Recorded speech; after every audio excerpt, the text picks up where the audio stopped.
supaya bisa kita sama-sama di sini bisa lebih tercerahkan lagi ya. Mungkin saya akan mencoba simulasikan bagaimana yang pertama ini membuat hak akses turunan ya. Kemudian melakukan berbagai macam pengaturan terlebih dahulu ya. Oke, yang pertama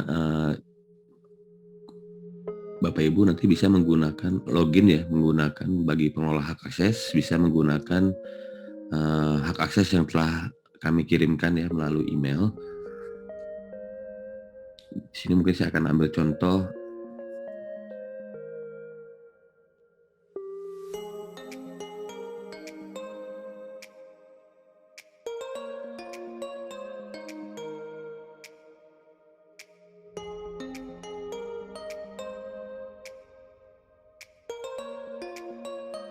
Baik Bapak Ibu sekalian, jadi role sebagai pengelola hak akses ya. Nah, ini menunya kalau Bapak Ibu bisa lihat di sini ada administrator ya. Di sini ada menu hak akses turunan, kemudian ada menu profil ini untuk melakukan perubahan profil terhadap instansinya, kemudian hak akses turunan ini untuk membuat user-user hak akses turunan.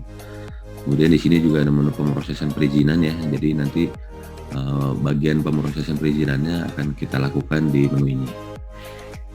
Baik, nah di sini ada informasi ya bahwa nanti Bapak Ibu sekalian ini wajib memberikan hak akses turunan ya kepada dinas teknis ya, untuk memproses persyaratan dasar ya, meliputi nanti yang tadi ya ada seperti PKKPR ya untuk lokasi daratan ya, kemudian ada pertimbangan teknis penggunaan atau pelepasan kawasan hutan, kemudian ada persetujuan PKPLH ya terkait lingkungan ya, serta SKKL. Nah nanti Bapak Ibu sekalian yang sebagai pengelola hak akses ya itu dapat memberikan hak akses turunannya di menu hak akses turunan yang ada di menu administrator. Jadi Bapak Ibu sekalian jika kemarin sudah sempat melakukan pembuatan hak akses turunan ya kepada dinas, tapi terkait izin-izin dasar ini belum sempat dilakukan checklist kewenangannya, itu nanti silakan ya bisa dilakukan pemutakhiran terhadap hak akses turunan yang sudah dibuat sebelumnya. Baik, mungkin yang pertama saya akan coba mensimulasikan bagaimana untuk membuat hak akses turunan ya. Jadi di administrator ini tinggal klik hak akses turunan ya.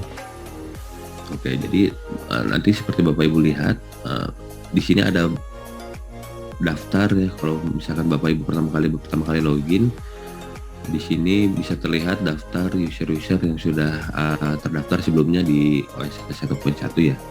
Jadi perlu diinformasikan kembali bahwa user-user ini mungkin nantinya akan kita tidak kita akan ikut migrasikan, tapi Bapak Ibu silahkan nanti melakukan penyebutan ulang ya untuk user-user atau pembuatan hak akses turunan kembali di OSS berbasis RBA ini.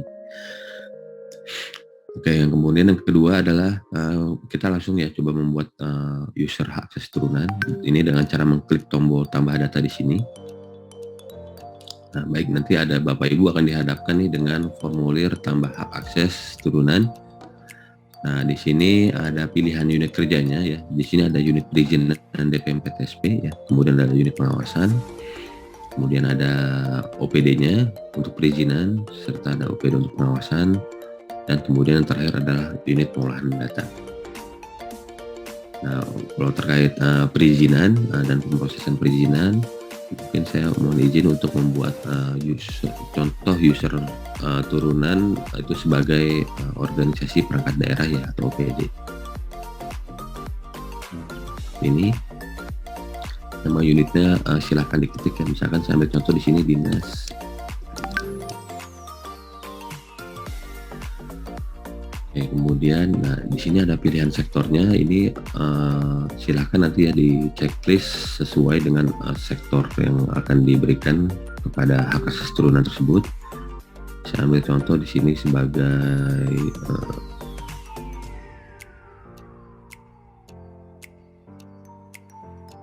pekerjaan umum dan perumahan rakyat ya. Oke, nah kemudian setelah isian sektor, setelah mencentang sektor ya di sini juga ada isiannya mengenai izin-izin dasar apa saja yang bisa diproses oleh hak akses turunan yang tersebut yang akan dibuat ya. Saya ambil contoh di sini semua PKKPR darat ya. Dan mungkin sekalian mungkin ada yang menggabung ya dengan lingkungannya.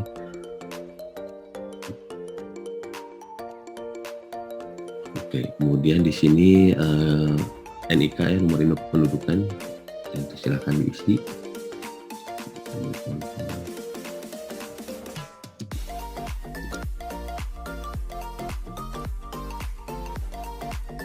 Nama,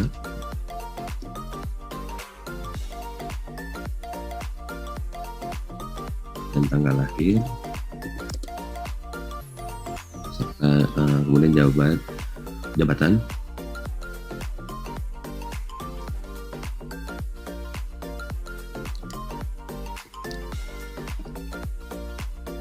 kemudian NIP, nomor handphone ya, serta email. Nah, untuk email ini kalau boleh diperhatikan ya, mohon diperhatikan bahwa email ini unik ya sifatnya. Jadi satu email hanya bisa dipakai oleh satu hak akses. Kemudian mohon dipastikan jika email tersebut diketikkan dengan benar dan aktif ya. Jadi nanti kalau ada kesalahan username, bisa jadi username atau hak akses yang kita sistem kirimkan itu bisa jadi tidak sampai ya. Tapi nanti misalkan ada case seperti itu, nanti akan saya coba contohkan bagaimana cara penanggulangannya. Di sini saya coba buat email ya, email temporary. Misalkan coba pakai email ini.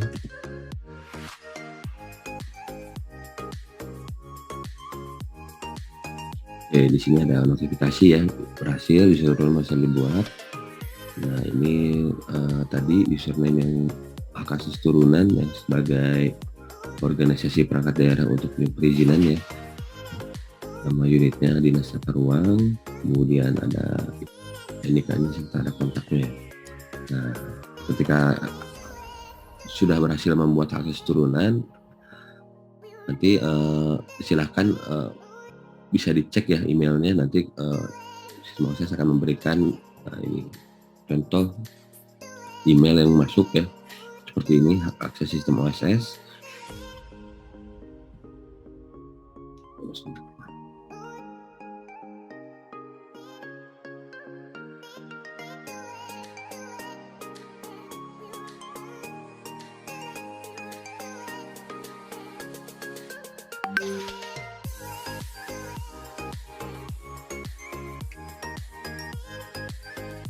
Oke, baik. Nah, jadi ketika nanti sudah berhasil dibuat ya akses turunannya, nanti user yang diberikan akses turunan akan menerima email berisi hak akses untuk masuk ke dalam sistem OSS. Jadi kurang lebih seperti ini. Jadi user ini bisa dipakai atau digunakan untuk masuk.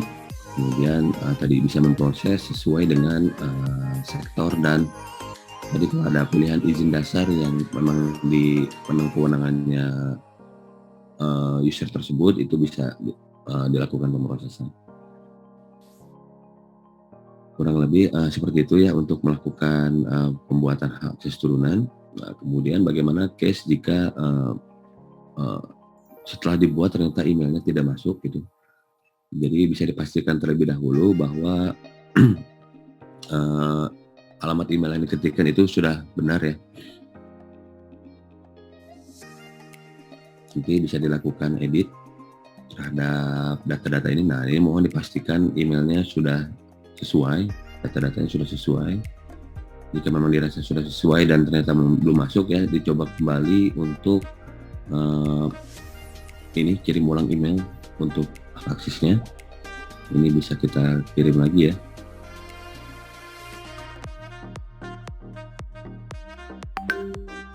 Sini kita periksa kembali emailnya, harusnya akan terterima kembali ya. Nah, ini akan masuk lagi email dari OSS, akses sistem OSS ya, tapi sebenarnya sama isinya seperti sebelumnya. Ini untuk hanya fitur untuk coba kirim ulang ya. Kurang lebih seperti itu. Nanti ini untuk organisasi perangkat daerahnya sudah saya buat ya. Nanti silahkan untuk user PTSP-nya juga bisa dibuat. Ambil contoh di sini untuk unit perizinannya PTSP. Nama unitnya misalkan sini untuk unit perizinan bisa dilihat ya, di sini tidak ada sektor ataupun izin dasar ya. Jadi di sini untuk DPM PTSP memang semuanya masuk tadi. Ini kita nama.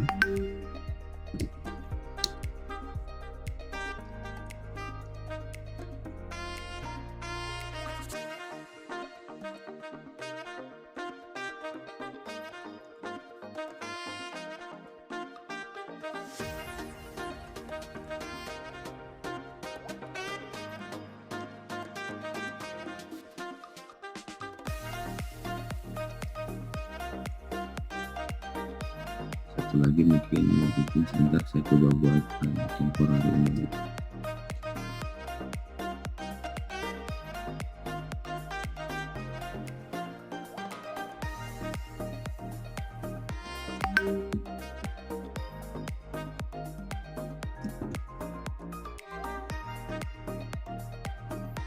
Ini jadi sudah saya buat kembali ya, sudah ada dua untuk dinas, sampel dinas, kemudian untuk DPM PTSP itu sendiri. Kemudian in case nanti dalam hal petugasnya sudah tidak aktif kembali ya, atau sudah dipindah tempatkan gitu pada perputaran, nanti silahkan nanti untuk dari pengelola hak akses ya untuk bisa menonaktifkan user tersebut ya. Jadi di sini untuk user tidak bisa dihapus ya Bapak Ibu sekalian ya. Bisanya dinonaktifkan. Kenapa? Karena itu untuk menghilangkan, untuk tetap menjaga audit trail atau log-log yang sudah pernah dilakukan oleh petugas yang bersangkutan.